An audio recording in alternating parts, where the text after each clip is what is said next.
Uyu munsi noneho tugiye kwiga nafsi za Kiswahili. Nafsi za Kiswahili bivuga ngenga z'igiswahili. Jifunze Kiswahili. Uko nababwiye ngo ni bivuga ngo iga igiswahili. Nafsi za Kiswahili bivuga ngenga z'igiswahili. Mu Kinyarwanda dufite ngenga cyangwa se personal pronoun mu Cyongereza nk'uko mubizi, no mu Giswahili rero babyita nafsi za Kiswahili.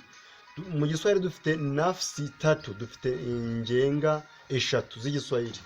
Nafsi ya kwanza umoja wingi, nafsi ya pili umoja wingi, nafsi ya tatu umoja na wingi. Nafsi ya kwanza umoja cyangwa se ngenga ya mbere y'ubumwe niyo bita mimi. Mimi bivuga njyewe, mimi njyewe. Nafsi ya pili umoja, ngenga ya kabiri y'ubumwe niyo bita wewe, wowe. Wowe turimo kuvugana, wowe. Wewe bivuga wowe. Yeye bikavuga we. Ubwo ni ngenga ya gatatu y'ubumwe. Ubwo ubwinshi bwa mimi ni sisi, ubwinshi bwa njyewe ni twebwe.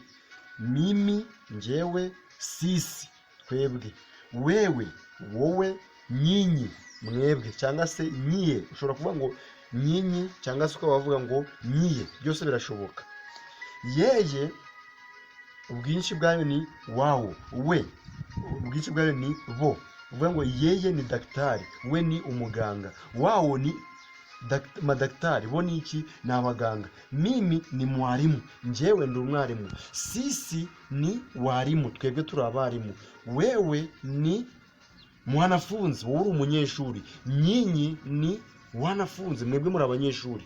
Ubwo mu Giswahili tumaze kubona ko dufite ngenga eshatu y'ubumwe n'ubwinshi. Ngenga ya mbere, ya kabiri y'ubumwe n'ubwinshi, ya gatatu y'ubumwe n'ubwinshi. Uko mubibona hangana ngo nafsi za Kiswahili ni tatu. Nafsi zo mu Giswahili ni ngahe? Ni eshatu, cyangwa se ngenga z'igiswahili ni eshatu. Nafsi ya kwanza umoja na wingi, ariyo ngenga ya mbere y'ubumwe n'ubwinshi. Umoja ni ubumwe, wingi bikavuga ubwinshi. Nafsi ya kwanza umoja na wingi ni ngenga ya mbere y'ubumwe n'ubwinshi. Mimi bivuga njyewe, sisi bikavuga twebwe. Mimi njyewe, njye ukwigisha.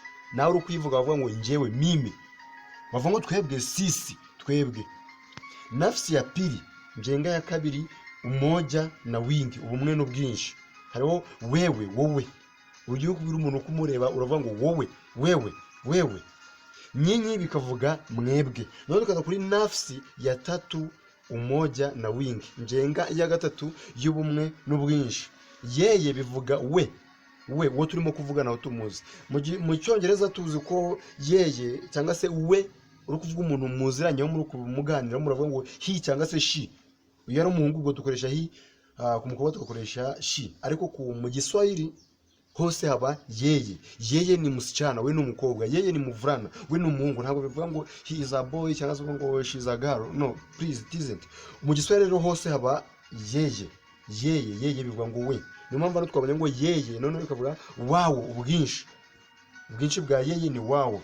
None tukaza kureba mimi mu Cyongereza nibyo bita we have three types personal pronoun. Okay? Dufite insimburazina eshatu mu Cyongereza. The first personal pronoun in singular even plural, second personal pronoun in singular even plural, and the third personal pronoun singular and plural. Okay, so ubwo mu Cyongereza bihuje n'Igiswahili cyangwa se ni nk'Igiswahili, naho ne eshatu nkuko no mu Kinyarwanda ari eshatu. Ahangana mimi bivuga I, wewe bivuga you, wowe. Yeye bikavuga he cyangwa se she, yeye, we, uwo tuziranye cyangwa se uwo turimo kuvugaho. Sisi bikavuga twebwe, uko turi hano twese, uko turi hano ni sisi, turi hamwe nanjye ndimo, aribyo bivuga we. Nyinyi bikavuga wowe, you. And we have the just second personal pronoun in singular even plural, byose ba you nkuko mubibona hano. None akaza wawo bivuga bo. Ubwo ni abantu benshi turimo kuvuga. Uvuze ngo wawo ni wazazi, bo ni iki? Ni ababyeyi. Wazazi bivuga ababyeyi. Ubwo rero guhera uyu munsi cyangwa se kuva uyu munsi, menya gukoresha cyangwa se jua kutumia nafsi za Kiswahili. Nafsi za Kiswahili ni tatu, moja na wingi, nafsi ya kwanza umoja na wingi, nafsi ya pili umoja na wingi, nafsi ya tatu umoja na wingi, kama nimeonyesha hapa nkuko nabiretsa ahangaha. Izi nizo nafsi za Kiswahili dufite. Nafsi za Kiswahili